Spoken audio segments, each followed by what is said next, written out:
미국 건국 초창기에 있었던 이야기입니다. 인디언 마을에 백인이 공격을 했는데 인디안들이 필사적으로 저항을 했습니다.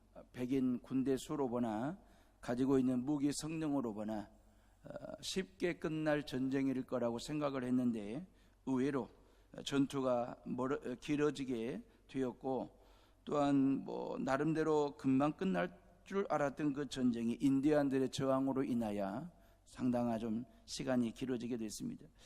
그래서 백인들은 인디언이 항복하고 나오기를 기다리면서 마을을 포위하고 진을 치고 있었습니다. 그런데 어느 날 하루는 눈이 너무나 많이 와가지고 도망치기도 쉽지 않겠다 해서 보초병 몇 명만 남기고 모두들 막사 안에서 추위를 이겨내면서 대기를 하고 있었습니다. 다음날 아침에 보니까 마을 밖으로 발자국 하나가 나 있는 걸 보았는데 밤사이에 인디언 한 명이 도망을 쳤는갑다. 그 정도만 생각을 하고 별로 대수롭지 않게 생각을 했습니다. 그 한 명을 잡으러 눈속을 뚫고 추격하자니 힘들고 춥기도 하고 포기를 한 건데, 참 묘한 것은 반나절이 지나고 시간이 꽤나 지났는데도 그 동네 인디언 마을 안에서 아무런 인기척이 나지를 않는 것입니다. 조심스럽게 마을 안으로 들어가 보았더니 한 사람도 그 안에는 없었습니다. 150명이나 되는 인디언들이 밤사이에 도망을 친 건데 발자국 하나인데 어떻게 도망을 쳤을까라고 하는 생각 말입니다. 추장이 앞장을 서면 한 발자국 한 발자국씩 찍고 지나가면 그 뒤를 추장의 발자국을 밟으면서 그대로 따라간 거죠. 150명이 마치 한 사람처럼 포위망을 뚫고 빠져나가게 된 건데, 인디언 부족 전체가 살 수 있었던 비결은 추장의 뒤를 그대로 따라갔기 때문이었습니다. 추장이 가는 방향 그대로 추장이 남긴 발자국을 그대로 따라갔더니 150명의 생명을 건지는 결과를 얻게 된 것입니다. 만약에 누구 한 사람이라도 다른 발자국을 냈거나 다른 방향으로 갔더라면 몰살을 당할 수도 있을 상황이었습니다.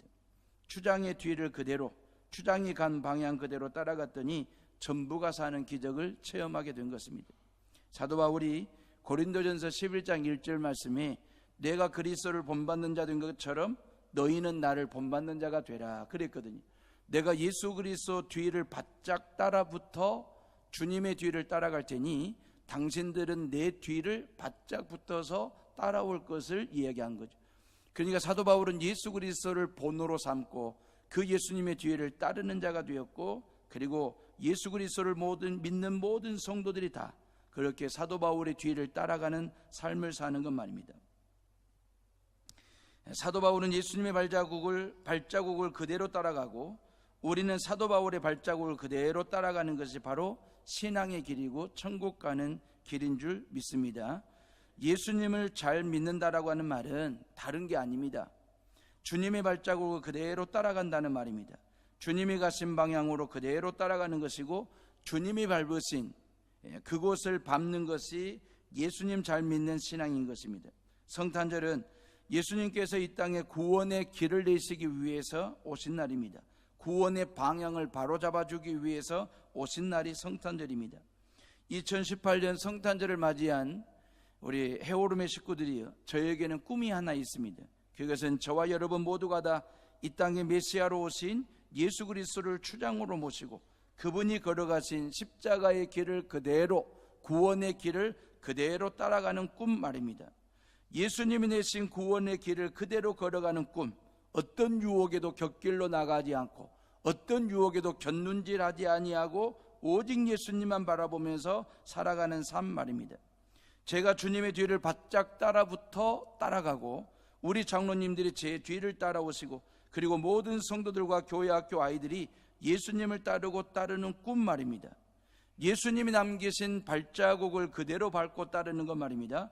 예수님이 남기신 손자국을 그대로 살아내는 삶을 살아가는 삶 말입니다. 이게 우리 모두의 꿈이어야 하지 않겠느냐라고 하는 것입니다.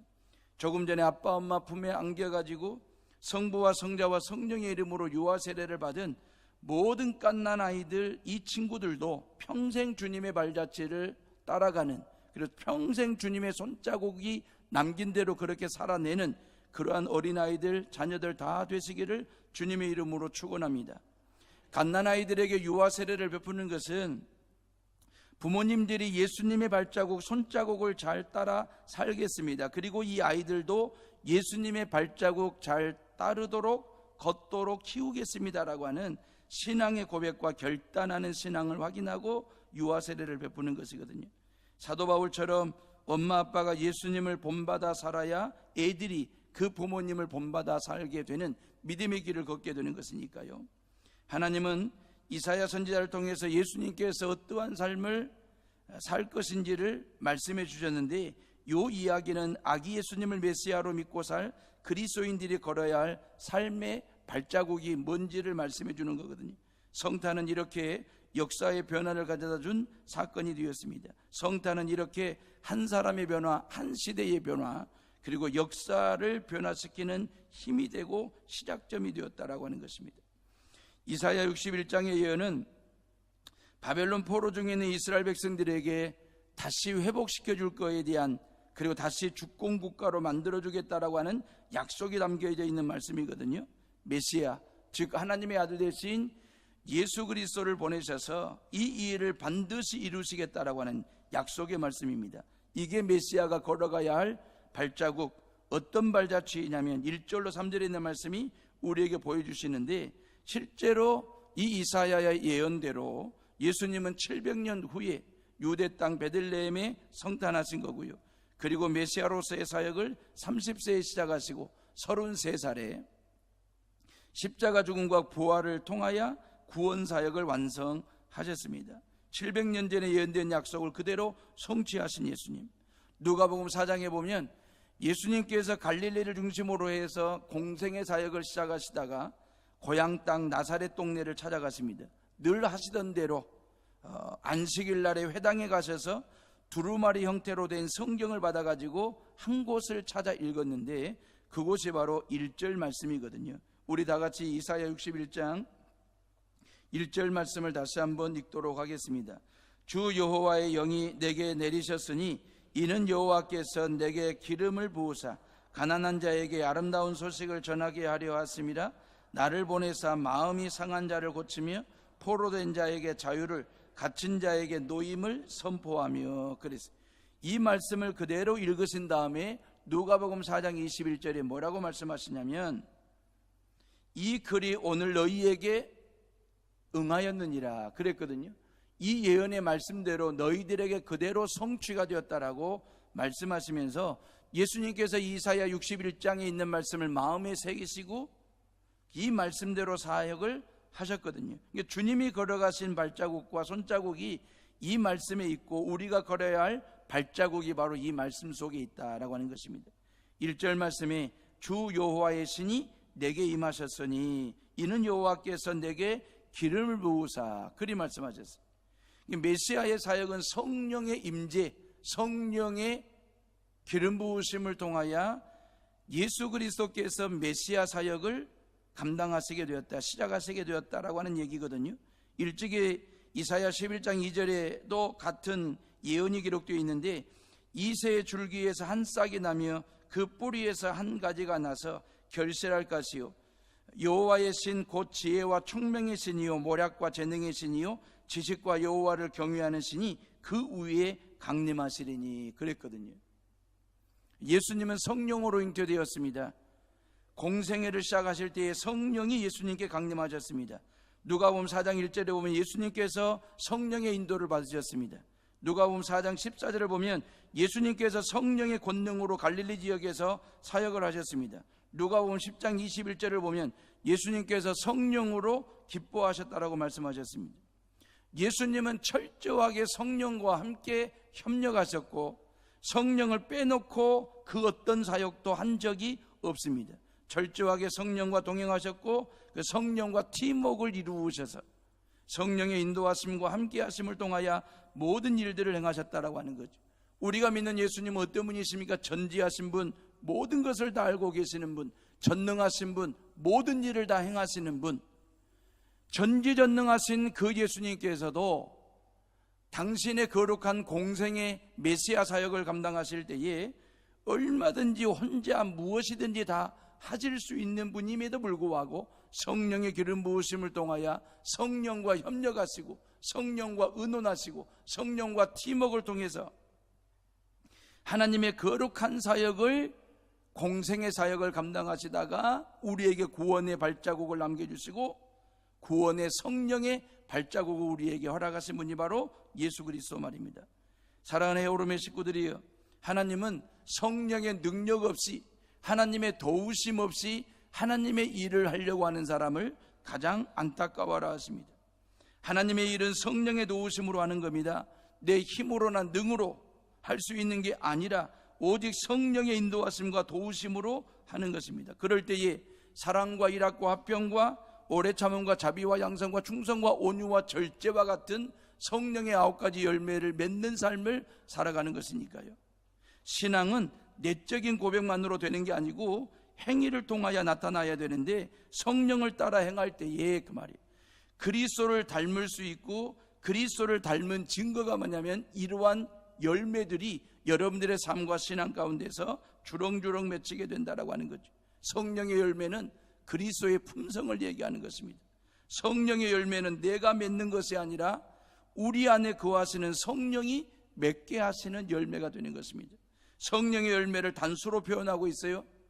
9가지 열매를 복수로 얘기하는 게 아니고 단수로 표현하는 것은 성령의 9가지 열매를 성령의 열매들이라 하지 아니하고 하나의 열매로 말한 것입니다. 다시 말하면 9가지 성품의 모습은 한 가지 성품의 여러 모습을 이야기하는 거예요. 우리 한 사람을 통해서 이러한 여러 가지 다양한 예수 그리스도의 성품을 우리를 통해서 체현하고 우리를 통해서 결실을 맺고, 또한 이러한 성령의 열매들이 여러분들의 삶의 현장 가운데서 이러한 열매들이 9가지가 종합 세트로 맺어지는 것이 아니라, 하나로 맺어지는 것이 아니라 하나하나 개별의 그리스도의 성품이 여러분들의 삶을 통해서 성령의 열매로 맺어지기를 원하시는 하나님 아버지의 뜻, 그러기 위해서는 우리 모두가 다 성령의 인도하심과 성령과 팀워크를 이루고 성령과 협력하는 삶을 살아가는 것 말입니다. 그리고 하나님의 도우심과 성령의 인도하심을 구하고 또 구하는 성도들이 되셔서 여러분들의 삶 가운데 성령의 열매를 맺고 살아가는 성도들 되시기를 주의 이름으로 축복합니다. 성령의 9가지 열매는 외우라고 주신 것이 아니라 맺으라고 우리에게 주신 것이기 때문에, 예수님이 그러셨듯이 우리도 예수님처럼 성령과 상의하고 협력하고 팀워크를 이루면 성령의 9가지 열매를 맺는 발자취를 남기는 삶을 살게 될 줄로 믿습니다. 여러분, 성령의 열매는 인격의 변화 없이는 맺힐 수 없는 거예요. 인격이 변화되어 주님을 닮아야 합니다. 어떤 경우에도 주님의 영광만 드러내야 되고, 예수님을 오래 믿으면서도 성품 때문에 고민하고 있거나 그 성품의 변화가 없다고 한다면, 성령의 열매가 내 안에 있는지 없는지를 먼저 확인하고 점검해 보는 것이 중요한 것입니다. 부디 온전히 성령께 자신을 맡기고 성령을 따라 행하며 성령께서 새롭게 빚어주시도록, 그렇게 성령 하나님께 여러분의 모든 삶과 여러분들의 모든 신앙을 맡기고 살아가는 성도들 되시기를 바랍니다. 사도 바울이 갈라디아 교인들에게 갈라디아서 5장 16절에 내가 이르노니 너희는 성령을 따라 행하라 그랬어요. 성령을 따라, 이 말은 성령 안에서 성령에 의하여, 그 말이거든요. 행하라고 하는 말은 헬라어로 페리파테오라고 하는 말을 썼는데, 이건 두루두루 다닌다라고 하는 것입니다. 성령을 따라 행한다라고 하는 말은 성령 안에서 걸어다니고 성령 안에서 살아가는 삶을, 성령을 따라 행하는 삶을 말하는 것입니다. 자, 이렇게 성령 안에서 성령과 함께 걸어다니고 성령을 따라 살면 이러이러한 변화가 일어나게 됩니다. 오늘 말씀해 보니까 가난으로부터 자유롭게 된다 그리했어요. 고린도후서 8장 9절에 우리 주 예수 그리스도의 은혜를 너희가 알거니와 부요하신 이로써 너희를 위하여 가난하게 되심은 그의 가난함으로 말미암아 너희를 부요하게 하려 하심이니라 그랬어요. 가장 부하신 예수 그리스도께서 가장 가난한 저와 여러분들에게 오셔서 당신의 모든 것을 다 주심으로 인하여 가장 부한 자가 가난한 자의 모습으로 우리를 부하게 하셨다. 그리 말씀하시는 거거든요. 고린도후서 9장 8절에 하나님이 능히 모든 은혜를 너희에게 넘치게 하시나니 이는 너희로 모든 일에 항상 모든 것에 넉넉하여 모든 착한 일을 넘치게 하려 하심이니라 그랬어요. 하나님께서 우리로 하여금 부욕해 하신 이유가 뭐냐? 우리로 하여금 넉넉하게 하시는 이유가 뭐냐면 우리로 하여금 넉넉한 자가 되고 부요한 자가 되어서 모든 착한 일을 행하도록 하시기 위함이다 라고 성경은 말씀하셨습니다.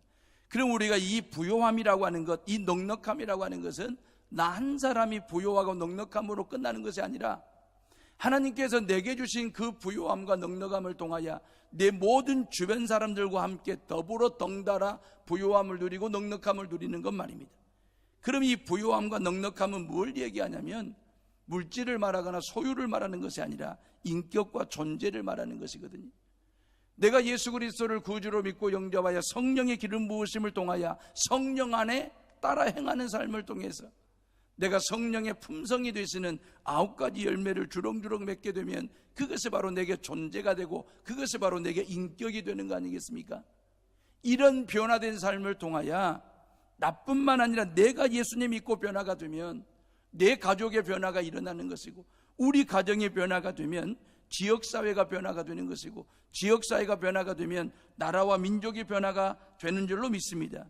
그렇기 때문에 하나님은 말씀의 부요함을 우리에게 주시고 은혜의 부요함을 우리에게 주시고 십자가 보혈의 핏부림의 넉넉함을 우리에게 주시고 사랑의 부요함을 통하여 너만 부요한 자가 되고 너만 넉넉한 자가 되라는 것이 아니라 하나님께서 그러한 인격과 존재의 부요함과 넉넉함을 통하여 변화된 나를 통해서 내 주변 모든 사람들과 이웃들까지 더불어 변화되어지는, 그래서 정말 살맛 나고 일할 맛 나는 대한민국 만들어내는 그 출발점, 그 시작점, 그 중심축에 그리스도의 품성을 통하여 변화된 성도들을 통해서 그 일이 이루어지기를 원하시는 하나님 아버지의 마음 말입니다. 역사를 보면 복음이 가는 곳마다 부요하게 되는 역사가 일어났습니다. 유럽에 복음이 들어갔을 때에 그 유럽은 말입니다, 복음 들어가기 전에 유럽은 중국만도 못했습니다. 동양권만도 못했습니다. 문화가 그랬습니다. 경제가 그랬습니다. 근데 그 유럽 땅에 복음이 들어가면서부터 서양 문화가 말입니다, 동양 문화를 초월하게 됐고 중국보다도 훨씬 더 부유한 땅, 축복의 땅, 넉넉한 땅, 그런 땅으로 유럽이 바뀌게 되었습니다. 이 복음이 미국으로 넘어가지 않습니까? 미국의 신생국가 말입니다. 청교도들이 만든 그 신생국으로 복음이 들어갔을 때에 유럽보다도 한참 늦게 들어간 복음이 그 미국을 새로운 나라 만들어서 세계에서 가장 강한 나라, 그리고 부요한 나라, 넉넉한 나라 되게 하셨거든요. 물질적으로만 풍요로운 것이 아니라 복음으로 인하여 문화가 바뀌고 복음으로 인하여 정신사고 구조가 바뀌고 복음으로 인하여 어떤 선진화된 복된 삶을 살아가게 될 때 말입니다. 100년 전, 50년 전만 하더라도 우리 민족이 얼마나 가난했는지, 가난 속에서 체념하고 술이나 마시고 싸우고 도박이나 하면서 죄 가운데서 살면서 우상 숭배하며 비참하게 살지 않았습니까? 복음이 우리나라에 건너오자마자 5,000년 동안 가난과 전쟁과 질병으로 무지와 굶주림을 떨치지 못하던 이 나라가 불과 100년 만에 어려운 여건을 극복하고 세계가 놀랄 정도로 잘 살게 되는 대한민국이 되었으니까 그 출발점이 어디에 있느냐? 복음에 있다라고 하는 것입니다. 나라나 가정이나 개인이나 복음이 들어가면 가난이 떠나가게 되어 있습니다. 물질적인 가난만 떠나가는 것이 아니라 정신적인 가난도 떠나가게 되고 영적인 가난도 떠나가게 되는 것입니다. 물질적으로 아무리 돈이 많고 좋은 집에 살아도 예수님이 없는 자는 가난한 자입니다. 성령님을 모르고 사는 자는 참된 부요를 누릴 수가 없습니다. 복음의 능력은 가난을 물러가게 한다라고 성경은 우리에게 말씀하시고 약속하셨습니다. 또 하나 1절 말씀에 보니까 포로됨과 갇힘으로부터 자유롭게 되는 변화가 일어난다, 그리 말씀하셨습니다. 이게 성탄이 역사에 남긴 발자국입니다. 창세기 1장에 보면 하나님이 인간에게 5가지 복을 주셨지요. 생육하고 번성하고 충만하고 다스리고 정복하라고 하는 이 5가지의 동사적 복을 우리에게 주셨는데, 근데 사람이 사탄에게 속아 하나님께 죄를 지음으로 말미암아 결국 에덴 동산에 쫓겨남으로 이 5가지 복을 놓치게 됩니다. 그러면서 마귀 사탄에게 이걸 뺏기게 되고, 그러면 사탄의 포로가 되어 끌려다니는 존재가 되어버렸습니다. 어떤 사람은 술의 포로가 되어가지고 하루하루 술 마시지 아니하면 살 수 없는 존재가 되고, 어떤 사람은 도박의 포로가 되어가지고 도박을 하지 아니하면 하루도 못 견디는 인생이 되어버리고, 어떤 사람은 마약의 포로가 되어가지고 죽어가고 있고, 어떤 사람은 음란의 포로가 되어 살고 있고, 쇼핑 중독이나 게임 중독이나 일 중독의 수많은 사람들이 이처럼 무언가의 포로가 되어 공중권세 잡은 마귀의 조종을 받으며 끌려다니고 있는 사람들의 모습 말입니다. 자신도 그것이 얼마나 자신을 망가뜨리고 가정을 망가뜨리고 자기 인생을 허물어뜨린다는 사실을 모르는 게 아닙니다. 알고 있습니다. 깨닫고 있습니다. 느끼고 있습니다. 그럼에도 불구하고 어찌할 수 없는 인간의 한계 말입니다. 스스로의 힘으로 그 포로로부터 벗어나 보려고 안간힘을 써보지만 결코 벗어나지 못하는 존재 말입니다. 왜요? 포로가 되었기 때문에. 포로는 싫으나 좋으나 자신을 포로로 잡은 자에게 끌려다니는 신세가 될 수밖에 없으니까. 포로에게는 자유가 없지 않습니까? 매여 있어서 마음대로 할 수도 없습니다. 그러나 복음의 능력이 임하고 성탄의 발자국을 밟고 예수님이 가신 그 길을 따라가면 성령 하나님께서 우리를 자유케 하실 줄로 믿습니다. 예수님이 내 안에 들어오시면 예수님이 나를 자유케 하시고 나를 사로잡아 꼼짝 못하게 만들고 주장하는 것들이 다 떠나가고 풀리게 될 줄로 믿습니다. 예수님께서 친히 말씀하시기를 너희가 내 말에 거하면 참 내 제자가 되고 진리를 알지니 진리가 너희를 자유케 하리라 말씀하셨습니다. 성탄은 역사를 변화시키는 중심축이 되었고 시작점이 되었습니다. 예수님의 탄생을 기점으로 해서 기원 전, 기원 후가 되었으니 여러분에게는 BC와 AD가 없습니까? 예수 그리스도를 믿기 전과 믿고 난 후에 나의 달라진 모습 말입니다. 변화된 모습 말입니다. 있습니까? 없습니까? 그 변화의 중심에 예수 그리스도가 계십니다. 예수 그리스도 그분이 나를 가난으로부터 부요하게 하셨고 상한 마음을 고쳐주셨고 포로된 나를 자유케 하셨으며 갇힌 나를 자유케 하셨다라고 성경은 말씀하시고 약속하셨습니다. 물론 여러분들의 변화에 윤리적인 마음이나 어떤 철학적인 사고나 어떤 수련이나 교육이 여러분들의 변화에 어떤 작용한 것만은 사실입니다. 책을 통해서도 아니면 여행이나 취미를 통해서도 우리는 문화를 통해서도 얼마든지 바뀌고 변할 수 있습니다. 그런데 도덕적인 마음이 나를 변화시켰다면 나는 도덕적인 사람 수준에 머물러 있는 것입니다. 철학적인 사고가 나를 변화시켰다면 철학적인 사람이 되는 것입니다. 그런데 성령께서 나를 변화시킬 때에 나는 성령의 사람이 되고 성경 하나님의 말씀이 나를 변화시켰을 때에 나는 하나님의 말씀 성경적인 사람이 되는 것이고 예수 그리스도 그분이 나를 변화시켰을 때에 나는 예수님 닮은 삶을 살아가게 되는 그리스도인이 되게 될 줄로 믿습니다. 세상을 복음으로 변혁시키기 위해서 먼저 내가 복음 안에서 변해야 됩니다. 아이러니하게도 말이에요. 영원히 변하지 않는 성경이 우리에게 변화를 가르쳐주고 있고 우리를 변화시키고 있다고 하는 것입니다. 이 하나님의 말씀, 이 성경은 지난 수천 년 동안 1.1핵도 바뀐 게 없고 변화된 게 없고 달라진 것이 없습니다.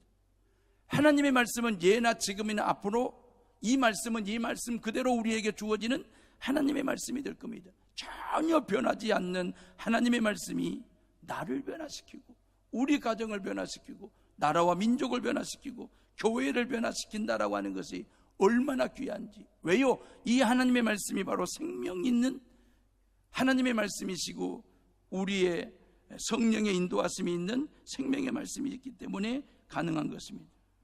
에베소서 4장 22절 24절에 보면 너희는 유혹의 욕심을 따라 썩어져가는 구습을 쫓는 옛사람을 벗어버리고 오직 심령으로 새롭게 되어 하나님을 따라 의와 진리의 거룩함으로 지으심을 받은 새 사람을 입으라 그랬어요.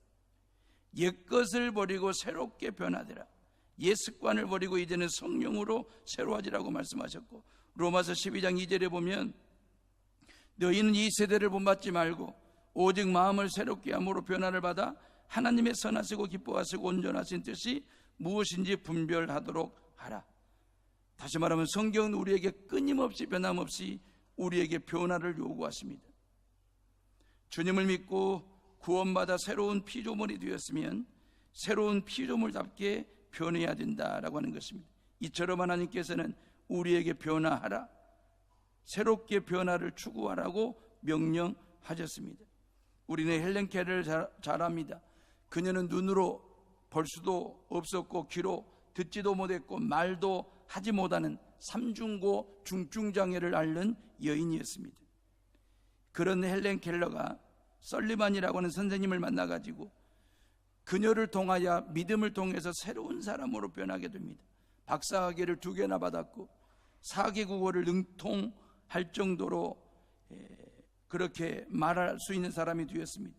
그리고 수많은 사람들에게 희망의 메신저 역할을 헬렌 켈러가 감당하게 된 것입니다. 누구를 만났길래? 설리반을 만났길래. 한국 축구는 15년 전에 네덜란드 출신 히딩크 감독을 만나 월드컵 4강이라고 하는 쾌거를 올렸습니다.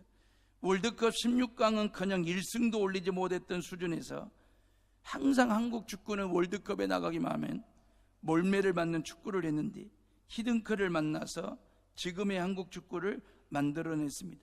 이처럼 헬렌 켈러가 설리반을 만났을 때에, 한국 축구가 히딩크를 만났을 때에 놀라운 변화가 사람에게, 축구에게 임했던 것처럼 하물며 지극히 높으신 하나님의 아들 되신 예수님을 만나면 사람이 변화되지 않겠습니까? 변화될 줄로 믿습니다. 예수 그리스도를 만나는 사람마다 인격이 바뀌는 줄로 믿습니다. 예수 그리스도를 만나는 사람마다 크든지 작든지 삶의 변화가 나타나는 줄로 믿습니다.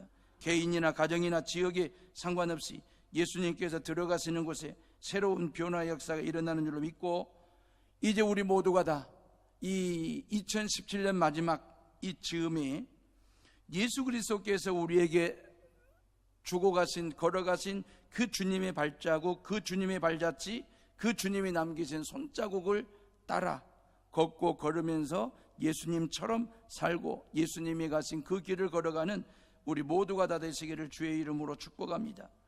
축복합니다. 우리 이 시간 조용히 묵상 기도하시면서